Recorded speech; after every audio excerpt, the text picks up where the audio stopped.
Hi guys! Welcome to our computer lesson number 1.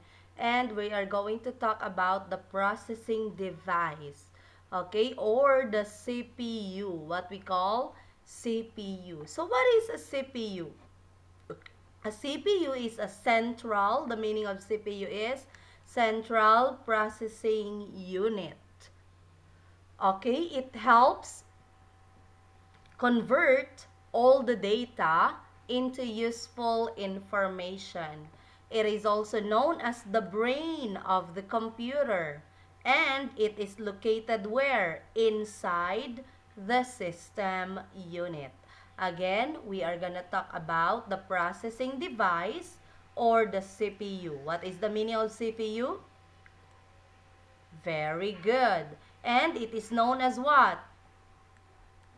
Correct. Brain of computer. Where can you find the CPU? Is it inside or outside? Of course, it is inside the system unit. Alright, so the system unit has two main parts. Okay, we have the first external parts and the internal parts. So let's focus first dun sa external parts. So what is the meaning of external parts? It means it's the parts outside the system unit. So first we have casing. Okay, the casing is the hard case that covers and also protects the inside the system unit. Okay, so that's the casing. Later, I'm gonna show you the casing. Okay, next is the power switch. So this one, you can find this outside the CPU, outside the system unit. It's the button used to turn on your your CPU, okay? The power switch. Next is we have also the reset switch. It is used to restart your computer without turning it off, okay? Next is the universal bus. Universal serial bus or what we call USB. What is the meaning of USB? Very good. Universal Serial Bus. So this one, yung mga ports ng USB, you can find it also outside or in the external parts of the system unit. So this port is a slot where your USB devices are inserted. Okay? So again, we have the four first part here, the casing, the power switch, the reset switch, and the USB ports. Okay, you can find this outside the system unit.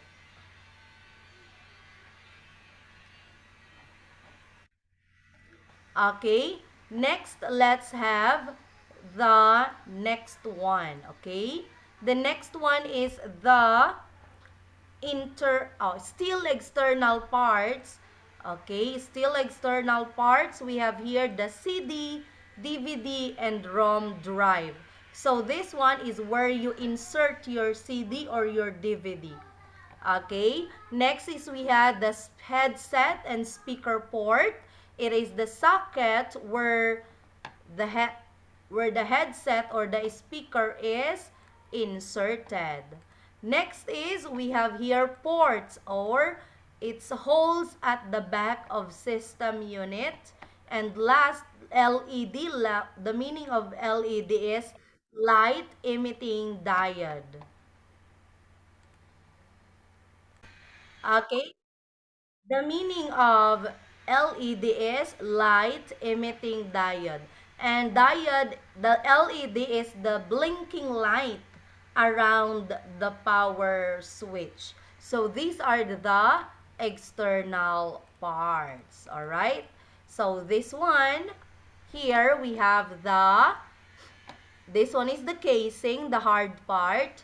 This is the DVD and the CD-ROM drive where you insert the CD. And then the USB ports, this one. And the headset and speaker port and microphone there. and this is the power switch, and this is the LED. Okay? So this one is the front part of your system unit. Okay, we have also the fan, the power socket, the mouse key port, keyboard port, VGA port, and other USB ports. Okay, so these are the external parts of your system unit. Now, let's go to the internal parts. We have only 4. The microprocessor, the RAM chip, the motherboard, and the power supply. Okay, so these are located where? Of course, inside. The internal parts are located where? Of course, it's inside the system unit. These are microprocessor, ROM, yung mga read-only memory, yung mga chip, motherboard, and power supply. Alright? So, this one. This one are the power supply. This one, it's inside. And the chip, the RAM, there. Okay, here also. And the power supply. Yan. Yan yung mga nasa inside. Alright? So, let's have a practice.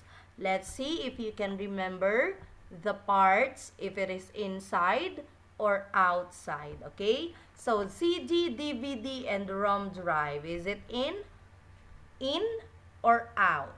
Ready? Show your answer. You do in or out. Go! Correct. The answer is out. Alright. Next is microprocessor. In or out? Ready? Show your answer. Correct. This one is in. Next is motherboard. In or out? In or out? What is your answer?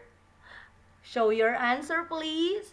Very good. This one is in. Next, number 4, LED, light emitting diode, the one nagbi-blink. Is it in or out? In or out? What is your answer? Can you please do your action? Go! Correct. This one is out, out, out. And last one, we have here the casing, the hard one that cover and protects your CPU. Is it in or out? In or out? What is your answer? Can you please show? Correct. The answer is out, out, out.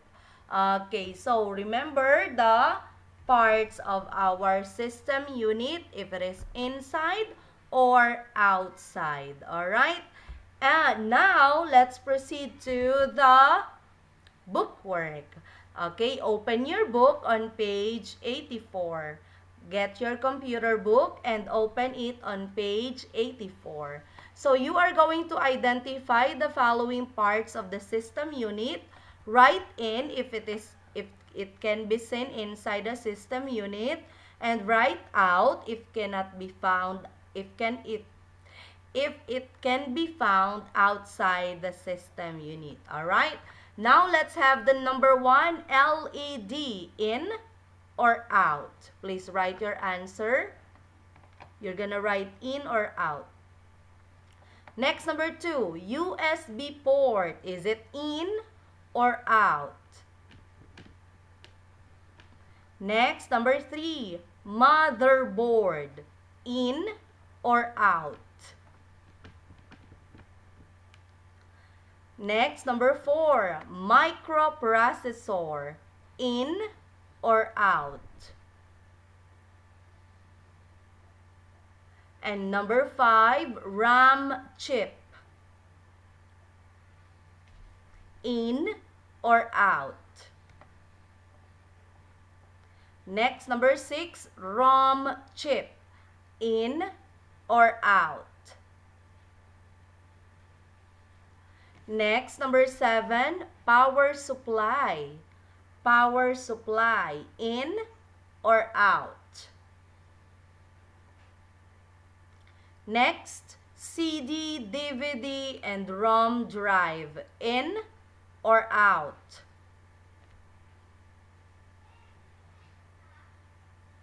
Next, number 9, casing. Is it in or out? And number 10, power switch. Is it in or out? Pause the video if you are not yet done.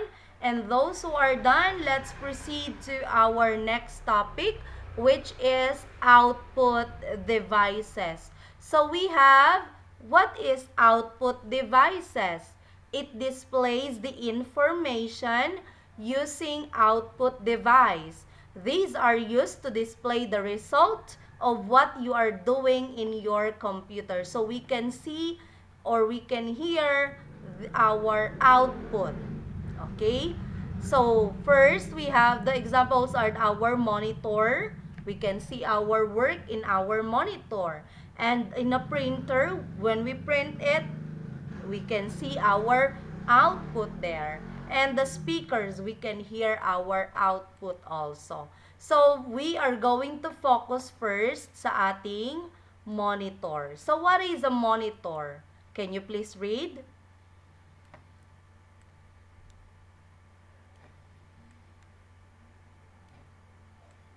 Very good. It is like a TV set that shows information through a screen. And the output shown, the picture or yung output na you can shown in the screen are what we call soft copy. Okay? Yung drawing in your computer, we call it soft copy, the output. Okay? So now, we have the 3 kinds of monitor. How many? Very good. 3. The first one is the cathode ray tube monitor. So this one, we are using this when I was in college. And this one, liquid crystal display monitor. And the other one is the light emitting diode monitor. Okay, so how many kinds of monitor? 3 kinds. All right. Now, let's study the parts of our monitor. So we have here the speaker. This one is the display screen. This one is the monitor stand. And this one is the monitor base. You can adjust here. This one is called adjustment buttons. And we have here the power switch. Again, we have the speaker, display screen, adjustment buttons, power switch, monitor stand, and the monitor base. Okay, so what is a speaker? Of course, they produce sound from the computer. And the display screen is where you see the things you are doing here in the display screen. What about the monitor stand? This one. It serves as your knee or your leg because it supports the monitor screen. So your monitor stand is like your knee or your leg. Next, what about the monitor base? It serves as the toe or your foot because it supports the entire weight of your monitor. Next, LED. It serves as the signal if the monitor is on or off kasi may light siya. Next, power switch lets you turn on and off your computer. What about the adjustment buttons? It is use these buttons to adjust the color and the brightness of the screen. And last, the casing, it protects the inside part of the monitor. Of course, this is the casing. Okay, it protects the inside part of monitor. So what are the parts? We have the speaker, the display screen, adjustment buttons, power switch, monitor stand, and monitor base. Alright? So please get your computer book again. Open it on page 90 or 90. Next, you can choose the answer here. Adjustment buttons, monitor stand, display screen, monitor, soft copy, and power switch. So let's proceed to the number 1. It is where you see the soft copy or the things you are doing on your computer. You can see here your work. Is it adjustment buttons, monitor stand, display screen, monitor, soft copy, or power switch? Okay, number 2, it is the switch that will allow you to turn on or off your computer. Next, number 3, it supports the weight of the monitor. Next, number 4, this device looks like a TV set that shows output on its screen. Number 5, these are the buttons used to adjust the brightness and color of the display. So if you are not yet done, you can pause the video. So for your assignment, study for our quiz tomorrow and take a picture of pages 84 and 90 and send it in our class dojo. That's all, everyone, and see you tomorrow. Bye!